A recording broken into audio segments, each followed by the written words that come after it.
How to fix Instagram comments not loading easy and fast. Hello guys and welcome back to this brand new video. I'm gonna show you how to fix Instagram comments not loading easily and fast.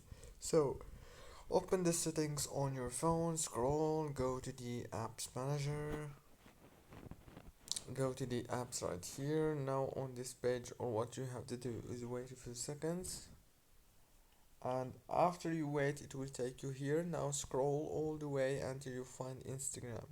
When you find it, now click on it, and now here all what you have to do is click on the first stop option and then go to the permissions and enable all the permissions.